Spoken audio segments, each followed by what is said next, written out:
does harken back to that idea of the connection between love and reason and the way in which that Spinoza's sort of framework, I think, it's really fascinating that you've both raised that, because I think it can provide us with some really creative conceptual tools and tools in the realm of activism to think about the ways in which limitlessness is a kind of flourishing and limits as a way to sort of collectively manage our commons and inform one another. So I really want to thank you for sharing your thoughts today. It's inspiring, and I think I might turn it over to the rest of the audience.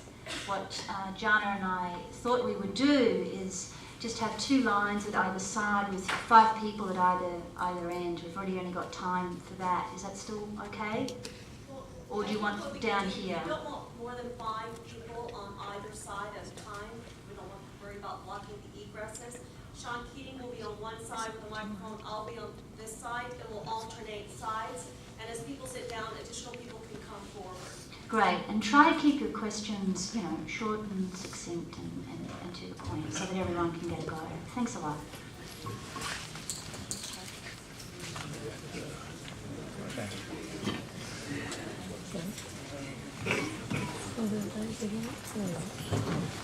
Okay, I think we'll start on this side, since we already have someone who's ready to pose a question.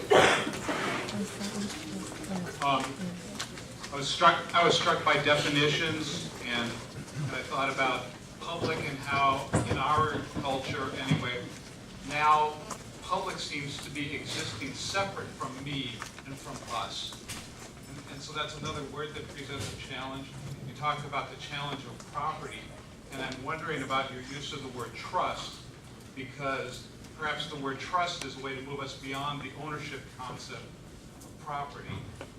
But I think my real thing is going to to this example with the Dalek women. It seems to me that that one area where we really seem to be lacking any sense of commons, or at least any reality of commons, is in the area of finance. And what would you say about what the status is there? Can we create a financial commons? Is the absence of any sense of financial common part of what has led to some of the current financial problems?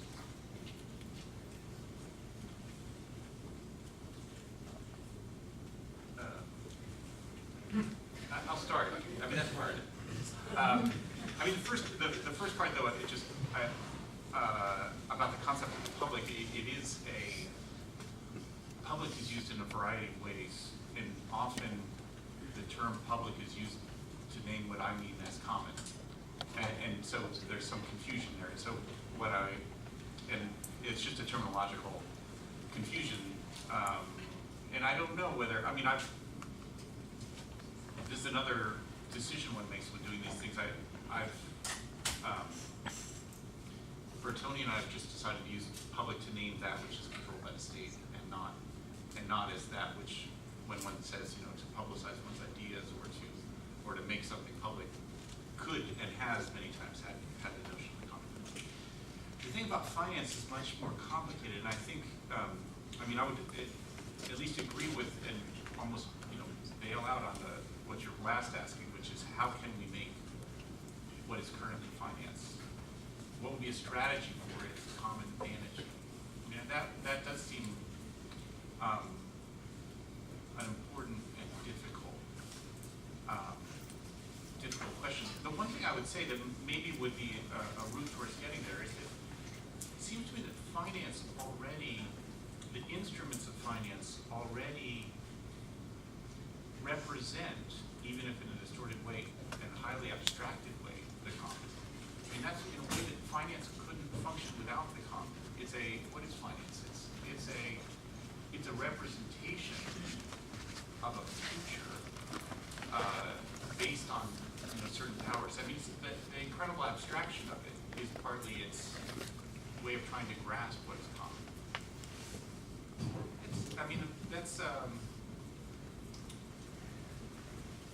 challenging. I mean, there's one other. The other thing I feel we need to address, but it would take too much, is about questions of measure and measurability. I think that a lot of what the function of finance and even the nature of the rise of derivatives since the 1970s or something like that is their ability to quantify forms of value that are fundamentally immeasurable and lack measure.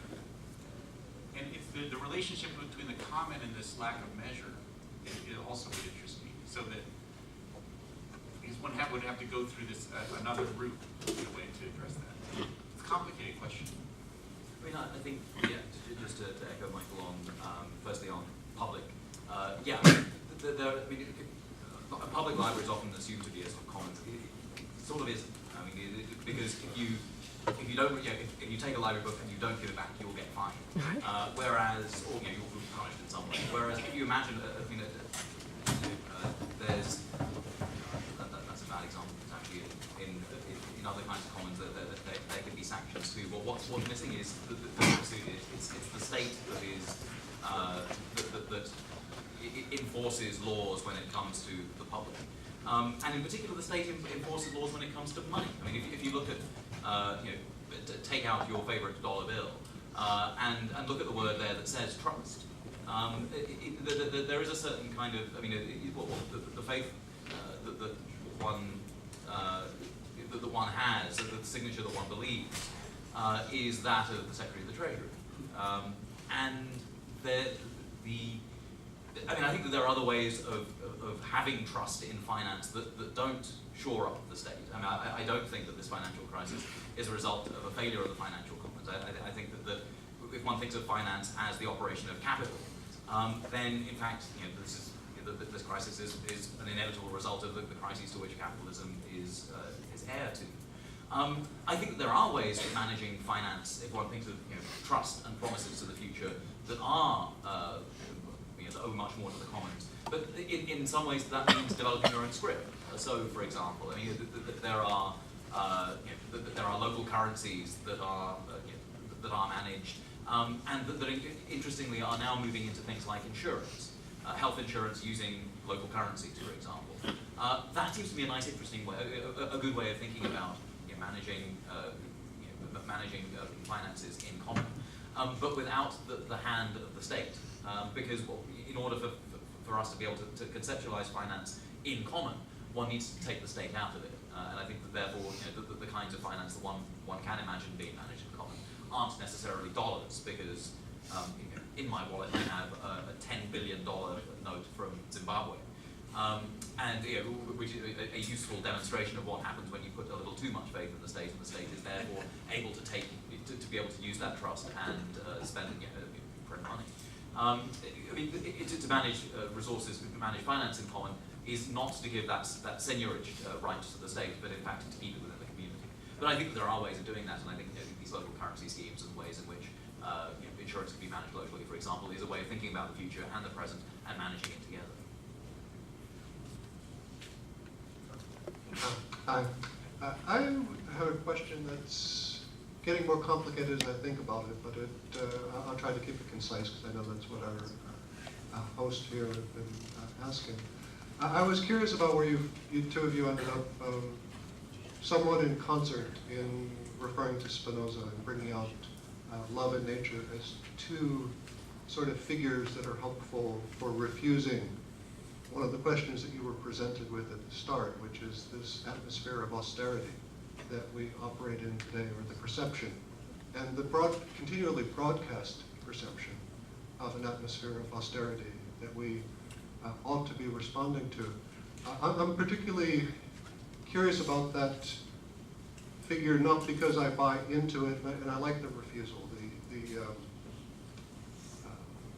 looking to nature looking to nature and looking to love, to reject these ideas of these impulses toward alienation or toward regret as our sort of modes of being, but to do something more affirmative.